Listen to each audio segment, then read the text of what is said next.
Yeah, so we go through the combine week here next week.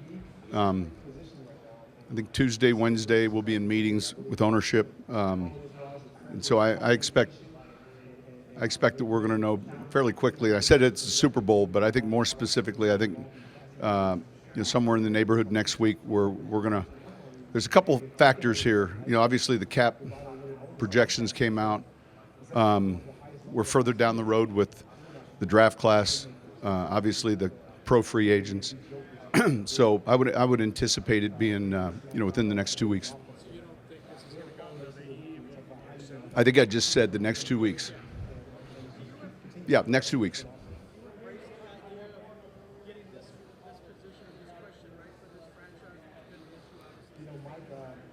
Say that again. Yeah.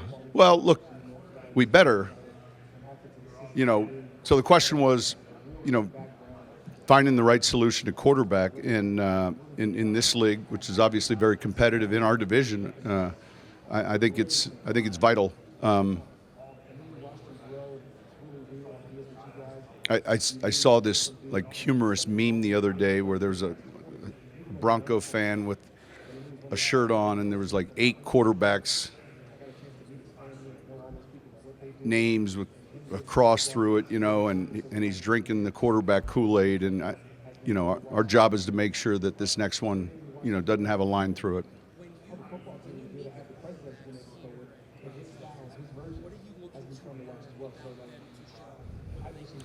I think so. The question is, in our interactions, meetings with quarterbacks here, what's important? I think all of it. The first thing is getting to put a name with a face, and it's the first personal visit where you're like, nice to meet you, and then you'll spend time with questions, and it'll be football related, and there'll be follow-up meetings, pro day visits, private workout visits. And so these are all pieces of the equation that I think are necessary. And obviously the beginning of this event was to combine medical information, hence the term combine. And then pretty soon, let's run a 40 and let's run a few of these cone drills. And let's have these meetings. But the interactions in the meetings are important because it is for a lot of us, the scouts maybe not so much, but for a lot of us, it's the first time we're getting introduced to a prospect, and so not just at quarterback, but at the other positions. And I think that first impression is important.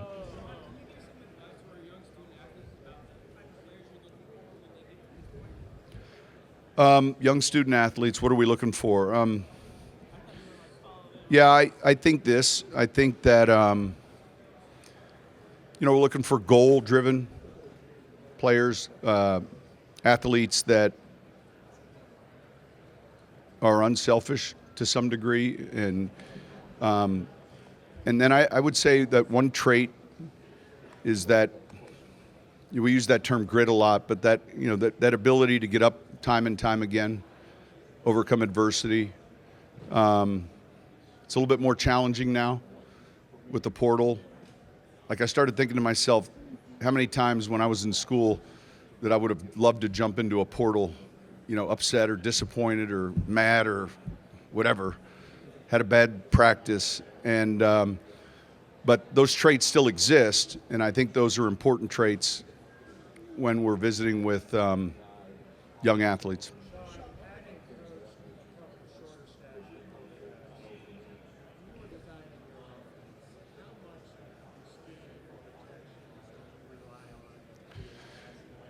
Yeah, good question. So quarterbacks that aren't as tall, maybe that aren't prototype, I think generally speaking, it might vary how teams value prototype heights, but 6'2" might be a starting point.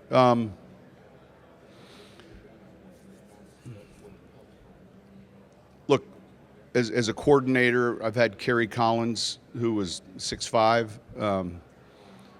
Quincy Carter, who was built differently, Romo, Bledsoe, Testaverde, and then Drew for a long time. There was an evolution with Drew. I don't know that we set out to go in a direction relative to the makeup of our offensive line, but he was someone that was extremely athletic in the pocket. He's a very good foot athlete, and so, look, that first draft in 06, I was telling the story last night. In the 4th round, we have the 2nd pick of that draft, and we're going to select tight end Owen Daniels, who was at Wisconsin, played at my high school. And so we just had to wait for the Texans to make their pick. This is when the draft was 2 days. Of course, you know, we just finished breakfast. I'm on the phone with Owen, and this is when you had that classic call waiting where, like, when you're on the other end, you know someone just clicked in, and I'm like, and it gets back on. The Texans are going to draft me. We end up backing up a few picks, and we select a right guard out of Bloomsburg, Jari Evans, who's going to be a future Hall of Fame player. And so we didn't know at the time we were matching somebody who was extremely talented inside for where that important part of the pocket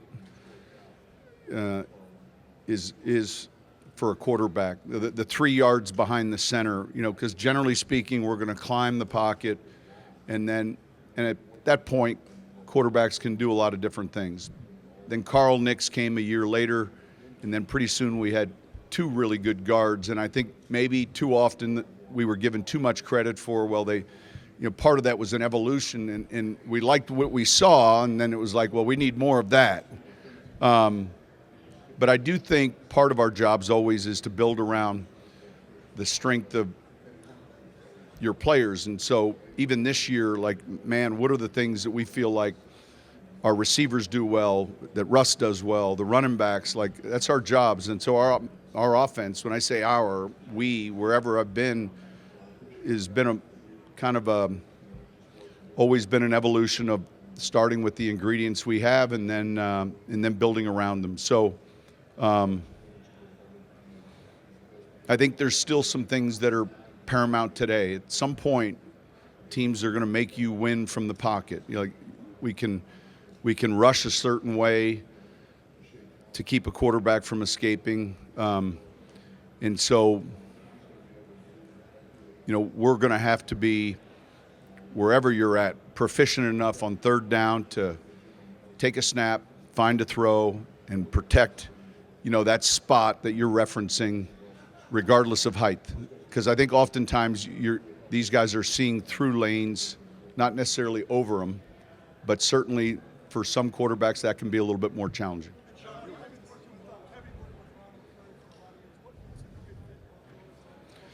Yeah, Ronald Curry in Buffalo. I'm excited for him. We were lucky enough to have Ronald for a number of years. I lose track of how many. He's a real good communicator. He's smart. He's been in, man, a lot of, I would say, a lot of productive offenses and been a part of a lot of productive teams. I think he understands the work week and the time on task necessary. I knew how much Al Davis thought of him when he drafted him in Oakland. But I'm anxious to follow his progress because I think he's a real bright young coach with a great future.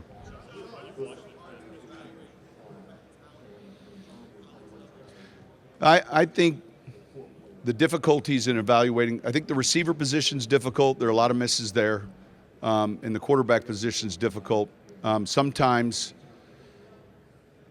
and this is not just recent, and we go all the way back to, man, the run and shoot, and we can list a number of guys that were successful that we didn't expect to be successful and guys that weren't.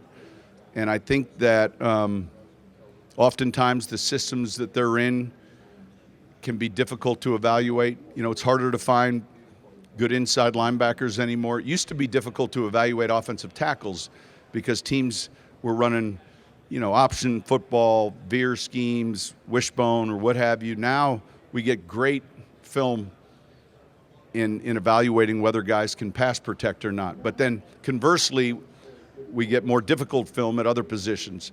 To your point with quarterbacks, I think that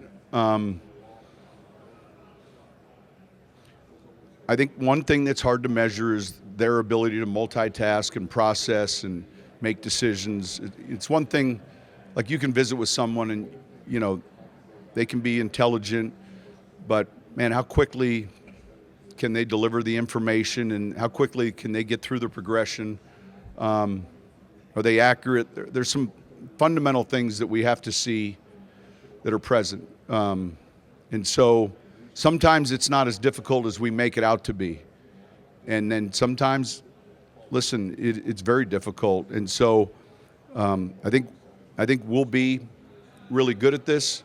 And I think to some degree we're glad that a lot of people aren't.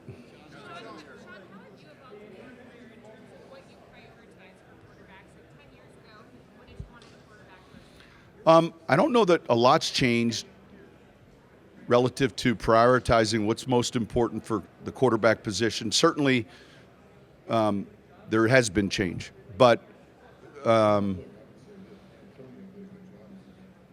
look, I think accuracy is important. I think leadership comes in a lot of different ways. So historically speaking, we've had quiet, successful quarterbacks. We've had outspoken, successful quarterbacks. We've had tall, short. So there are a lot of things that make you understand shapes and sizes, personality traits, but there are some constants that go with successful players at that position. I think offenses have changed a little bit, and yet we've never not valued a quarterback that can beat you with his feet. That goes back to Young and Montana. That historically, that's nothing new. But we are seeing more in the college game, and then we get to evaluate that, and then we're seeing more of that come into our game, and I think it's good.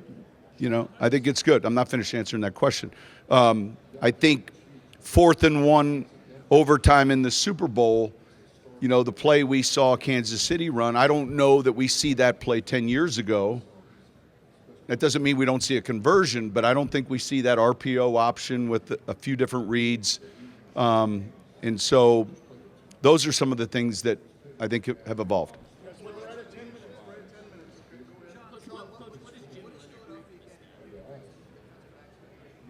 All right, Christian Parker, Jim Leonard. Christian was with us.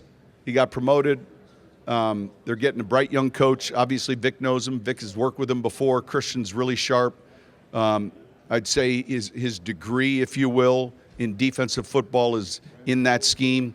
He was a pleasure to work with, and I'm excited that he has that opportunity. Vic and I talked at length about Christian. He was one of the coaches that we kept from last year's staff.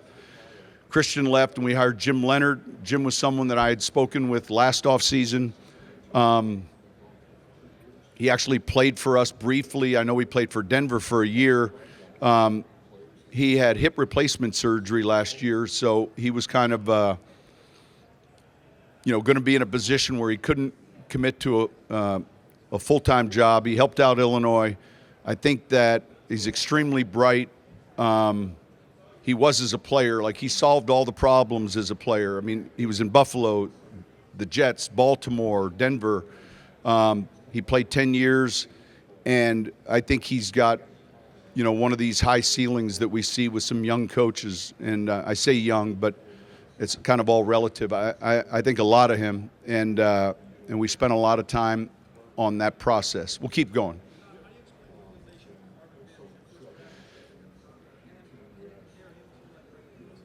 Yeah, without making a comparison first, I'd say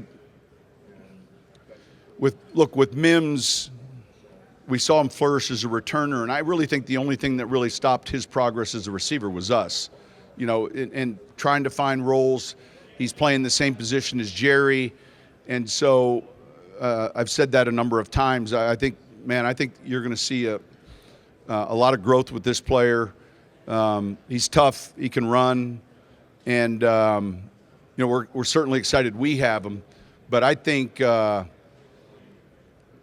key is for us, and I say us as coaches, game planning, evolving and every time we've kind of put his name on a certain play, he hasn't disappointed. That doesn't mean the ball always went to him, but the point I'm making is I think his progress was hampered a little bit more with the depth in the room and what we were able to do, and sometimes trying to balance that out. I think we'll see that expand.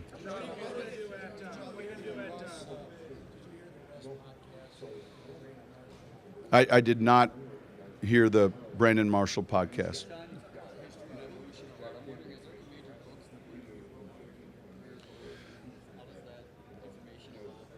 Yeah, look, I read a few Bill Walsh books. I've read a few Parcells books. I've read some books outside of football, specifically Ryan Holiday, who's from New Orleans. I mean, I'm not a great reader. I like to when I have time. I always feel like there's something else that takes my attention away, but I do like gathering the information and thinking outside the box, and so sometimes some of those books provide that. All right, 2 more questions. What are you going to do, Sean? You use yours. Say it again. Panthers. Yeah, number one, it's not for me to evaluate. It's of no importance for me to evaluate. I mean, obviously, we want to look back at our own grades and evaluate how we saw those players. I think it's always difficult when there's a need or a must, and then, it comes down to, like, what are your criteria points? Are you drafting prototype with the first pick of the draft? Some places I've been where you just have to be. So that's one of those that varies per team, per organization. But certainly CJ's had a great, and we saw him firsthand. He's had a great rookie year, and it's not new.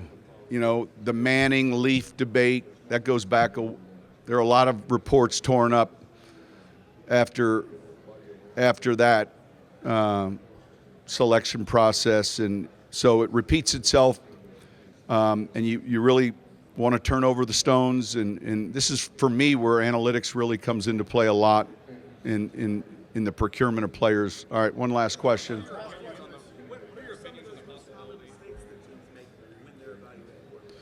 What are the mistakes? Common mistakes. What are the common mistakes made? Well, look, I think there's risk. Obviously, there's no certainty, or else we'd be fantastic with the draft. There's certain risks. I think, man, how quickly can they process the information?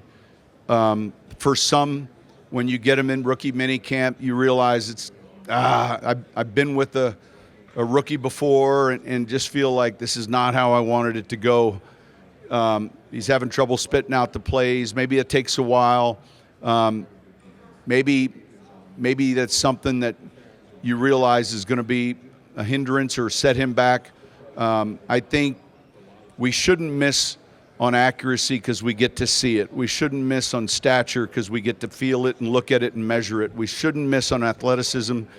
All of those traits should be easier to be correct on, but the more difficult ones, leadership, we shouldn't miss on. We should feel that and be able to research that. But it's that other element, and it's really the difference of just that. And for some, it's 2 thumb thicks, and for others, it's 1, and you hope it's 1. All right. Thank you, guys. Great. Thanks, everybody.